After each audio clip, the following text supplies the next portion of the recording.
എല്ലാവർക്കും നമസ്കാരം. 7th സ്റ്റാൻഡേർഡിലെ 3rd യൂണിറ്റായ constitution path and guiding light എന്ന ഭാഗമാണ് ഇന്നിവിടെ പറയാൻ പോകുന്നത്. കോൺസ്റ്റിറ്റ്യൂഷൻ എന്ന് പറഞ്ഞാൽ എന്താണെന്ന് നമുക്കെല്ലാവർക്കും അറിയാം. കോൺസ്റ്റിറ്റ്യൂഷൻ എന്ന് പറയുന്നത് നമ്മുടെ ഭരണഘടനയാണ്. ഇന്ത്യക്ക് ഒരു വലിയ കോൺസ്റ്റിറ്റ്യൂഷൻ ഉണ്ട്.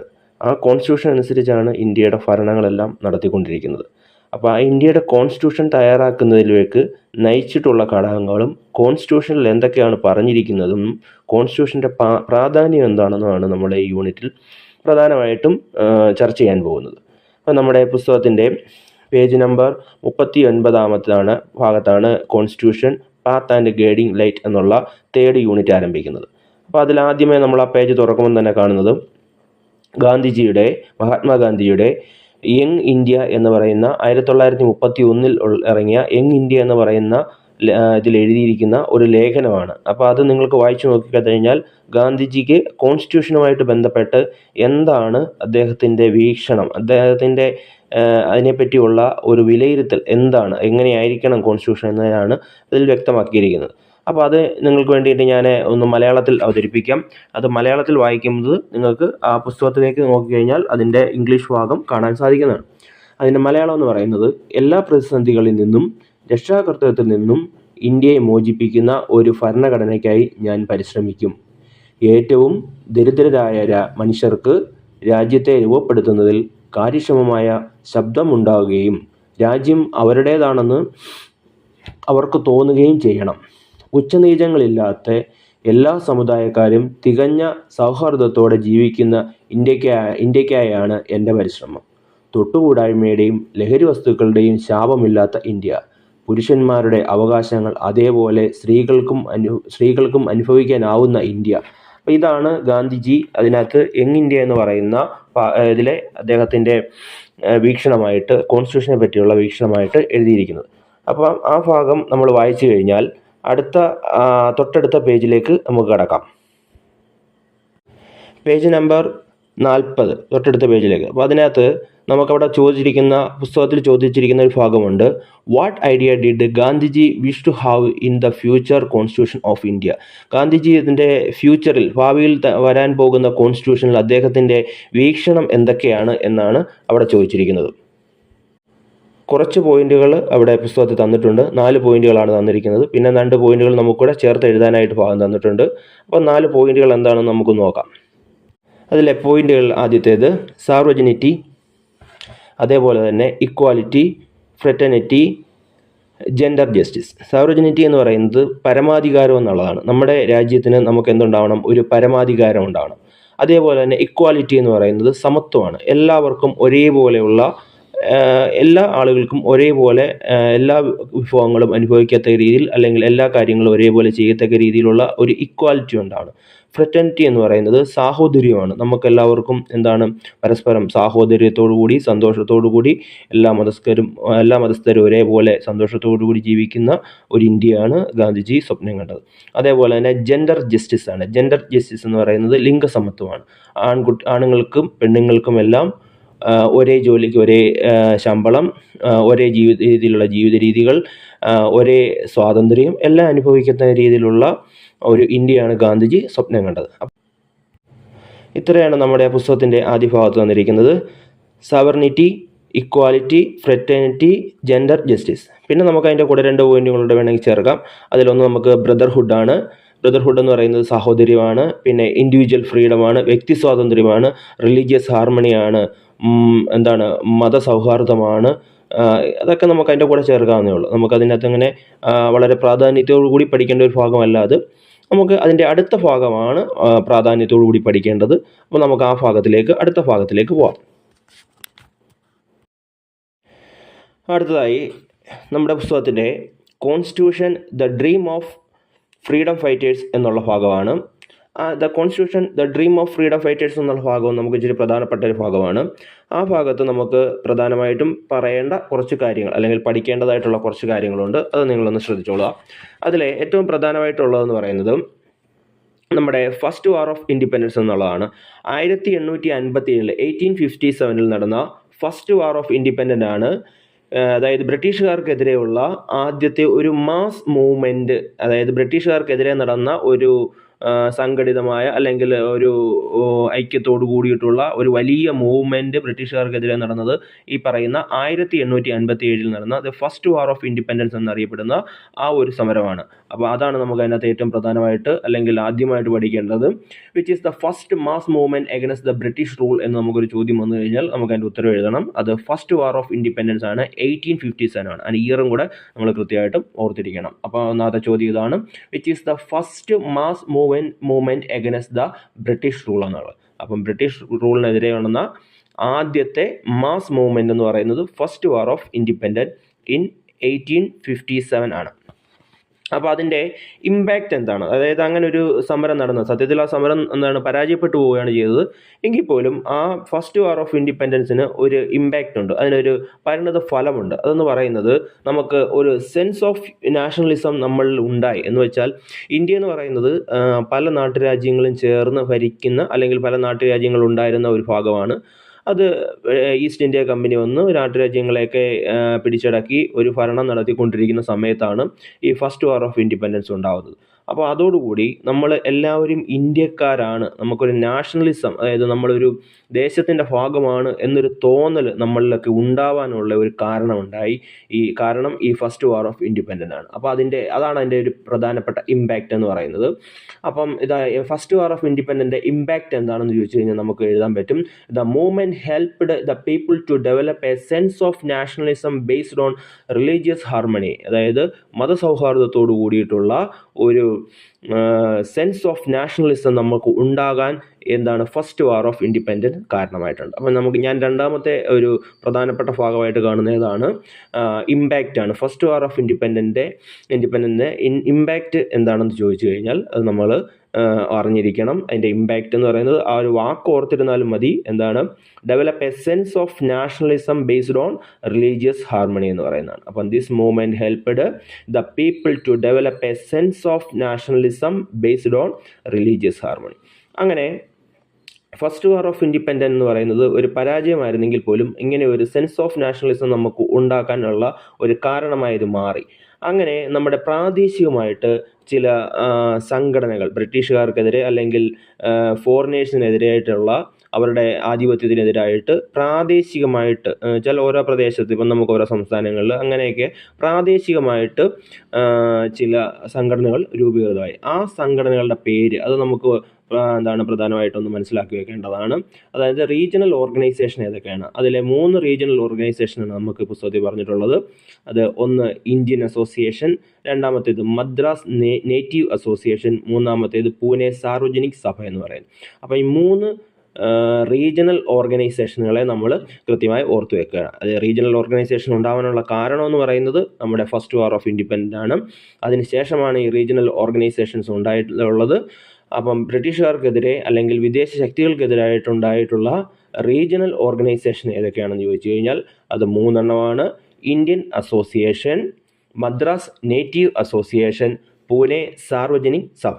ഇതാണ് നമുക്ക് ഇതുമായിട്ട് ബന്ധപ്പെട്ട് ഓർത്തിരിക്കേണ്ട മൂന്നാമത്തെ വസ്തുത ഇതാണ്.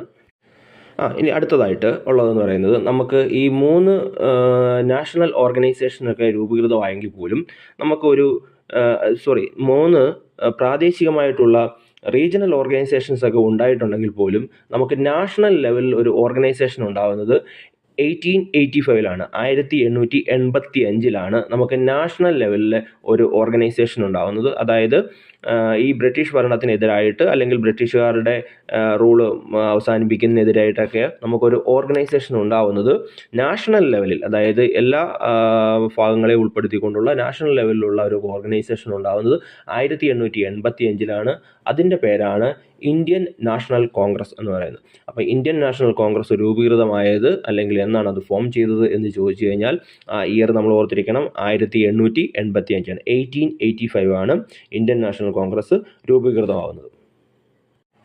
ഇന്ത്യൻ നാഷണൽ കോൺഗ്രസ് രൂപീകൃതമായി കഴിഞ്ഞപ്പോൾ ഇന്ത്യൻ നാഷണൽ കോൺഗ്രസിൻ്റെ പ്രധാന ഉദ്ദേശങ്ങൾ എന്തായിരുന്നു എന്നുള്ളത് നമ്മൾ വ്യക്തമായിട്ട് മനസ്സിലാക്കി വെക്കണം. അത് നമുക്കൊരു പരീക്ഷകൾക്ക് ചോദിക്കാൻ പറ്റിയ ചോദ്യമാണ്. അപ്പോൾ ഇന്ത്യൻ നാഷണൽ കോൺഗ്രസ്സിന് നമ്മൾ ഒരു കാര്യം ആദ്യം ഓർക്കേണ്ടത്, ഇന്ത്യൻ നാഷണൽ കോൺഗ്രസ് രൂപീകൃതമാകുമ്പോൾ ഇന്ത്യക്ക് സ്വാതന്ത്ര്യം നേടുക എന്നുള്ളൊരു വിശാലമായ അല്ലെങ്കിൽ അത്ര വലിയ ഒരു ഉദ്ദേശം അന്ന് അതിനുണ്ടായിരുന്നില്ല. അപ്പോൾ അതിനന്ന് ചെറിയ ചില ഉദ്ദേശങ്ങൾ മാത്രമേ ഉണ്ടായിരുന്നുള്ളൂ. അപ്പോൾ ആ ഉദ്ദേശങ്ങളാണ് നമ്മൾ പഠിക്കേണ്ടത്. നമുക്ക് പുസ്തകത്തിൽ പറഞ്ഞിരിക്കുന്ന 2 പോയിന്റുകളാണ് ഇന്ത്യൻ നാഷണൽ കോൺഗ്രസിൻ്റെ മെയിൻ ഒബ്ജക്റ്റീവ്സ് എന്താണ് അതിൻ്റെ ഇനിഷ്യൽ സ്റ്റേജിൽ, ആരംഭഘട്ടത്തിലാണ്. പിന്നീട് അങ്ങോട്ട് പോകുമ്പോഴത്തേക്ക് അതിൻ്റെ ഒബ്ജക്റ്റീവ്സ് ഒക്കെ മാറുന്നുണ്ട്.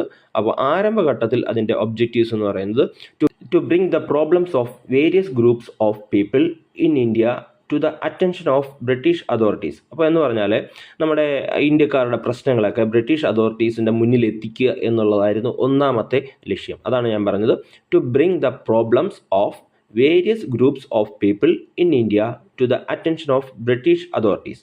രണ്ടാമത്തെ ഇതിൻ്റെ ലക്ഷ്യം എന്ന് പറയുന്നത്, എൻ്റെ ഒബ്ജക്റ്റീവ് എന്ന് പറയുന്നത്, to develop a sense of nationalism among the people beyond caste, religion and national thinking religion and regional thinking. But to develop a sense of nationalism among the people beyond caste, religion and regional thinking. അതായത് നമ്മുടെ ആളുകൾക്കിടയിലുള്ള കാസ്റ്റും റിലീജിയനും regional thinking, അത് പ്രാദേശികമായിട്ടുള്ള ചിന്തകളൊക്കെ മാറ്റിയിട്ട് നമ്മളെല്ലാവരും ഒന്നാണ് എന്നുള്ള നമുക്കൊരു സെൻസ് ഉണ്ടാക്കിയെടുക്കുക, അങ്ങനെ ഒരു ബോധം നമ്മളിലേക്ക് എത്തിക്കുക എന്നുള്ളതാണ് രണ്ടാമത്തെ ഇതിൻ്റെ മെയിൻ ഒബ്ജക്റ്റീവായിട്ടുള്ളത്. അപ്പോൾ 2 ഒബ്ജക്റ്റീവുകളാണ് നമുക്ക് പഠിക്കേണ്ടത്. അതൊന്നുകൂടെ പറയാം. To bring the problems of various group of people in India to the attention of British authorities. രണ്ടാമത്തേത്, to develop a sense of nationalism among the people beyond caste, religion and regional thinking. അപ്പോൾ ഇതാണ് Indian National കോൺഗ്രസിൻ്റെ main ഒബ്ജക്റ്റീവായിട്ടുള്ള, അതിൻ്റെ initial സ്റ്റേജിലുള്ള main ഒബ്ജക്റ്റീവായിട്ട് നമുക്ക് പറയേണ്ടത്. അപ്പോൾ Indian National Congress ആണ് നമ്മുടെ നാഷണൽ ലെവലിൽ നമ്മുടെ ഒരു മൂവ്മെൻ്റായിട്ട് ഉയർന്നു വന്നത്. അത് 1885 അതിന് തുടക്കം കുറിക്കുന്നത്. അടുത്തതായിട്ട് നമുക്കുള്ളതെന്ന് പറയുന്നത് ഇതിൻ്റെ ഇന്ത്യൻ നാഷണൽ കോൺഗ്രസിൻ്റെ ലീഡർഷിപ്പാണ്. അപ്പം ലീഡർഷിപ്പിനെ സംബന്ധിച്ചിടത്തോളം അതിന് ഡിഫറെൻറ്റ് വ്യൂസ് ആണുള്ളത്.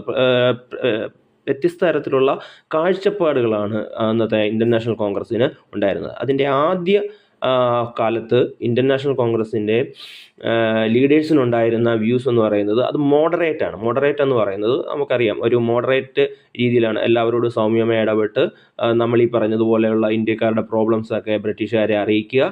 അങ്ങനെ ആ ഒരു മോഡറേറ്റ് രീതിയിലാണ്, ഒരു ശാന്ത സ്വഭാവത്തിൽ കൂടിയാണ് അത് പൊയ്ക്കൊണ്ടിരുന്നത്. ഒന്നാമത്തെ ഫേസ് അതാണ്, അല്ലെങ്കിൽ അതിൻ്റെ ലീഡർഷിപ്പിൻ്റെ ഒന്നാമത്തെ വ്യൂസ് അതാണ്. രണ്ടാമത് അത് അവർ എക്സ്ട്രീമിറ്റ്സ് ആയിട്ട്, അതായത് മോഡറേറ്റും എക്സ്ട്രീമിറ്റായിട്ട് രണ്ടായിട്ട് പിരിയാണ്. എക്സ്ട്രീമിറ്റ്സ് എന്ന് പറയുന്നത് കുറച്ചുകൂടെ തീവ്രമായിട്ട് ചിന്തിക്കുന്ന ആളുകളാണ്. ബ്രിട്ടീഷുകാരോട് നമ്മളെ അടിച്ചാൽ തിരിച്ചടിക്കുക എന്നുള്ള രീതിയിൽ എക്സ്ട്രീമിറ്റ്സ് ആയിട്ടുള്ള ഒരു ലീഡർഷിപ്പ് കോൺഗ്രസ്സിലേക്ക് വരുന്നുണ്ട്. അങ്ങനെ കോൺഗ്രസ് തന്നെ രണ്ടായി മാറുന്നുണ്ട്. മോഡറേറ്റ്, എക്സ്ട്രീമിറ്റ്സ് എന്ന് പറഞ്ഞ് രണ്ടായിട്ട് മാറുന്നുണ്ട്. അതിനുശേഷമാണ് ഗാന്ധിയൻ ഇറ എന്ന് പറയുന്നത്. ഗാന്ധിജി അതിനുശേഷമാണ് ഇന്ത്യൻ നാഷണൽ കോൺഗ്രസ്സിലേക്ക് ജോയിൻ ചെയ്യുന്നതും അതിനുശേഷം ഗാന്ധിയൻ ഇറ എന്ന് പറയുന്ന ഒരു ഭാഗം ഉണ്ടായി വരികയും ചെയ്യുന്നത്, ഗാന്ധിയൻ ഇറ പറയുന്നത്. അപ്പോൾ ഇന്ത്യൻ നാഷണൽ കോൺഗ്രസിൻ്റെ ലീഡർഷിപ്പാണ് നമ്മളിപ്പം പറഞ്ഞത്. ലീഡർഷിപ്പിന് ഡിഫറെൻറ്റ് വ്യൂസ് ആണുള്ളത്. അത് മോഡറേറ്റ്, എക്സ്ട്രീമിറ്റ്സ്, ഗാന്ധിയൻ എറ. അപ്പം നമുക്ക് അവിടെ നിന്ന് ഒരു ചോദ്യം വേണമെങ്കിൽ പ്രതീക്ഷിക്കാം. The leadership of Indian National Congress has different views, what are they? അപ്പോൾ അത് ഇന്ത്യൻ നാഷണൽ കോൺഗ്രസിൻ്റെ ലീഡർഷിപ്പിൻ്റെ ഡിഫറെൻറ്റ് വ്യൂസ് ഏതൊക്കെയാണെന്ന് ചോദിക്കാം.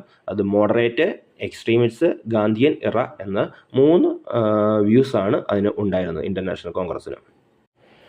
ഇന്ത്യൻ നാഷണൽ കോൺഗ്രസിൻ്റെ ഈ 3 ഇറകളിലെ ഏറ്റവും പ്രധാനപ്പെട്ട ഭാഗം എന്ന് പറയുന്നത്, പ്രധാന കാലഘട്ടം വ്യൂസ് എന്ന് പറയുന്നത്, അല്ലെങ്കിൽ ഒരു പ്രധാന കാലഘട്ടം എന്ന് പറയുന്നത് ഗാന്ധിയൻ കാലഘട്ടമാണ്. അപ്പോൾ ഗാന്ധിയൻ കാലഘട്ടത്തേക്ക് വരുന്നതോട് കൂടിയിട്ടാണ് ഇന്ത്യൻ നാഷണൽ കോൺഗ്രസ്സിന് അതിനൊരു ഒരു മാസ് മൂവ്മെൻറ്റായി മാറാൻ സാധിക്കുന്നത്. എന്ന് വെച്ചാൽ ഒരു വലിയ ജനപിന്തുണയോടുകൂടി സ്വാതന്ത്ര്യ സമരത്തിലേക്ക് ഇറങ്ങാൻ സാധിക്കുന്നത് ഗാന്ധിജിയുടെ വരവോട് കൂടിയിട്ടാണ്. അപ്പം ഗാന്ധിയൻ ഇറയ്ക്ക് അങ്ങനെയുള്ള പ്രാധാന്യമുണ്ട്. ഗാന്ധിജി ഒരു വലിയ മാസ് മൂവ്മെൻറ്റ് ഉണ്ടാക്കാൻ സാധിച്ചിട്ടുണ്ട്.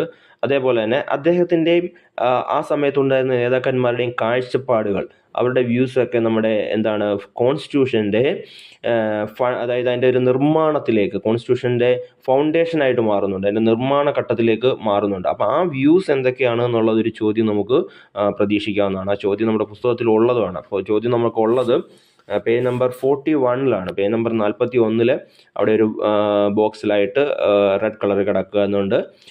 Indian freedom struggle become the foundation of our constitution evaluate എന്നുള്ളത്. അതാണ് നമ്മുടെ ചോദ്യം. അതായത് നമ്മുടെ ഫ്രീഡം സ്ട്രഗിൾ എന്ന് പറയുന്നത് കോൺസ്റ്റിറ്റ്യൂഷൻ്റെ ഫൗണ്ടേഷനായിട്ട്, നമ്മുടെ ഭരണഘടനയുടെ ഒരു അടിത്തറയായി മാറുന്നത് എങ്ങനെയാണെന്നുള്ളത്. അപ്പോൾ അതിൻ്റെ ഉത്തരം നമ്മുടെ പേജ് നമ്പർ 40 തന്നെ ഉണ്ട്. എന്താണ്? Gandhiji's influence strengthen the demand for democracy based on social justice. ഗാന്ധിജിയുടെ ഇൻഫ്ലുവൻസ് എന്ന് പറയുന്നത് എന്താണ്? ഡെമോക്രസിയുടെ സോഷ്യൽ ജസ്റ്റിസിൽ, സാമൂഹ്യ നീതിയിൽ അടിസ്ഥാനമായിട്ടുള്ള ഒരു ഡെമോക്രസിയുടെ ശാക്തീകരണത്തിലേക്ക് നയിച്ചിട്ടുണ്ട്. അതാണ് നമുക്ക് അതിനകത്ത് ഒന്നാമത്തെ പോയിന്റായിട്ട് പറയാവുന്നത്. Gandhiji's influence strengthen the demand for democracy based on social justice. The leaders wished that the ideas and values of freedom, equality based on social justice, brotherhood and religious harmony put forward by the national movement should be the foundation of our constitution. അതായത് അതിൻ്റെ രണ്ടാമത്തെ പോയിൻ്റായിട്ട് പറയുന്നത്, അതേ സമയത്തുണ്ടായിരുന്ന ലീഡേഴ്സിന് അവരുടെ ideas, അവരുടെ ആശയങ്ങൾ എന്ന് പറയുന്നത് ആശയങ്ങൾ values of freedom, equality based on social justice, അതായത് സാമൂഹിക നീതിയിൽ അടിസ്ഥാനമായിട്ടുള്ള ഇക്വാലിറ്റി, ജസ്റ്റിസ് നീതി, ബ്രദർഹുഡ് സാഹോദര്യം, ആൻഡ് റിലീജിയസ് ഹാർമണി മതസൗഹാർദ്ദം ഒക്കെയാണ് അന്നത്തെ നാഷണൽ മൂവ്മെൻറ്റിൻ്റെ ലീഡേഴ്സിൻ്റെ ആഗ്രഹങ്ങളായിട്ട് അല്ലെങ്കിൽ അവരുടെ ഐഡിയകളായിട്ടുള്ളത്. അത് നമ്മുടെ കോൺസ്റ്റിറ്റ്യൂഷൻ്റെ ഫൗണ്ടേഷനായിട്ട് മാറുന്നുണ്ട്. നമ്മുടെ കോൺസ്റ്റിറ്റ്യൂഷനിൽ നമ്മൾ പ്രധാനമായിട്ടും ഈ കാര്യങ്ങളൊക്കെയാണ് പറയുന്നത്. നമ്മുടെ freedom, equality based on social justice, brotherhood, religious harmony ഒക്കെയാണ് നമ്മുടെ കോൺസ്റ്റിറ്റ്യൂഷനിൽ പ്രധാന ഭാഗങ്ങളായിട്ട് വരുന്നത്. അപ്പോൾ അന്നത്തെ അവരുടെ കാഴ്ചപ്പാടുകൾ നമ്മുടെ കോൺസ്റ്റിറ്റ്യൂഷൻ്റെ ഫൗണ്ടേഷനായിട്ട് മാറുന്നുണ്ട്. അപ്പോൾ അതാണ് നമുക്കവിടെ ഒരു ചോദ്യം വന്നിട്ടുള്ളത്. ചോദ്യം ഞാൻ ഒന്നുകൂടെ പറയാം. Indian freedom struggle become the foundation of our constitution evaluate. അപ്പോൾ അതിൻ്റെ ആൻസറായിട്ട് വരുന്നത് Gandhiji's influence strengthen the demand for democracy based on social justice.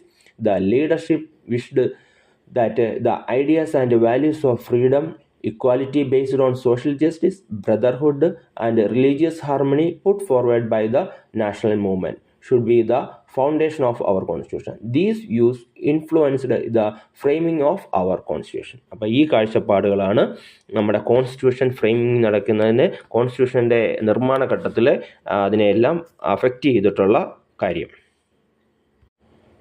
അടുത്തതായിട്ട് നമ്മുടെ ആ പുസ്തകത്തിലെ തന്നെ പേജ് നമ്പർ 41 അവിടെ ഒരു പിക്ചർ തന്നിട്ടുണ്ട്. ആ പിക്ചറിനകത്തുള്ള കാര്യങ്ങൾ എന്താണെന്ന് അവിടെ താഴെ പോയിന്റുകളായിട്ട് 5 പോയിന്റുകളായിട്ട് കൊടുത്തിട്ടുണ്ട്. അപ്പോൾ അത് നമുക്കവിടെ ഇങ്ങനെ കാണാതെ പഠിക്കേണ്ട ഒരു കാര്യമായിട്ട്, അല്ലെങ്കിൽ അത്ര പ്രാധാന്യത്തോടു കൂടി പഠിക്കേണ്ട ഒരു കാര്യമായിട്ട് തോന്നുന്നില്ല. എങ്കിലും ഞാനത് പറയുകയാണ്. Observe the given picture below and record your conclusion എന്നാണ് പറഞ്ഞിരിക്കുന്നത്. അതിനകത്ത് പറഞ്ഞിരിക്കുന്ന കാര്യങ്ങൾ, അതായത് അന്നത്തെ നാഷണൽ മൂവ്മെൻറ്റിൻ്റെ ഭാഗമായിട്ട് ഉയർന്നു വന്നിട്ടുള്ള കാര്യങ്ങളാണ്. അത് നമ്മൾ മുമ്പ് പറഞ്ഞ ഗാന്ധിജിയുടെ വ്യൂസുമായിട്ട് റിലേറ്റ് ചെയ്തിട്ടുള്ളതാണ്. അതായത് individual freedom should be given priority. അതായത് വ്യക്തി സ്വാതന്ത്ര്യങ്ങൾക്ക് എന്ത് കൊടുക്കണം? പ്രഥമ പരിഗണന കൊടുക്കണം, പ്രയോറിറ്റി കൊടുക്കണം, പ്രാധാന്യം കൊടുക്കണം. Civil rights must be ensured. എന്താണ്? പൗരസ്വാതന്ത്ര്യം, പൗരന്മാരുടെ അവകാശങ്ങൾ, അതാണ് സിവിൽ റൈറ്റ്സ് എന്ന് പറയുന്നത്. മസ്റ്റ് ബി എൻഷുവേർഡ്, അത് ഉറപ്പാക്കണം. All religion should be given equal importance. എല്ലാ മതങ്ങൾക്കും തുല്യ പ്രാധാന്യം നൽകണം. അടുത്തതായിട്ട് social justice should be ensured. സാമൂഹ്യ നീതി എന്ന് പറയുന്നത് നമ്മൾ ഉറപ്പാക്കേണ്ടതായിട്ടുള്ള കാര്യമാണ്. അടുത്തതായത് democratic administration should be strengthened. ജനാധിപത്യം ശക്തിപ്പെടുത്തണം. അപ്പോൾ ഇത്രയും കാര്യങ്ങളാണ് ആ പിക്ചറിനെ ബേസ് ചെയ്തിട്ട് അതിനകത്ത് കൺക്ലൂഷനായിട്ട് വന്നിരിക്കുന്നത്. Individual freedom should be given priority, civil right must be ensured, all religions should be given equal importance, social justice should be ensured, democratic administration should be strengthened. അപ്പോൾ നമ്മുടെ പുസ്തകത്തിൻ്റെ constitution the dream of freedom fighters എന്നുള്ള ഭാഗത്തിൽ പ്രധാനമായിട്ടും ഞാനിപ്പോൾ 7 കാര്യങ്ങളാണ് പറഞ്ഞിട്ടുള്ളത്. ഇതോടുകൂടി 3rd യൂണിറ്റിൻ്റെ 1ാം ഭാഗം അവസാനിച്ചിരിക്കുകയാണ്. ബാക്കി ഭാഗങ്ങൾ അടുത്ത വീഡിയോയിൽ ഉൾപ്പെടുത്തുന്നതാണ്. നന്ദി.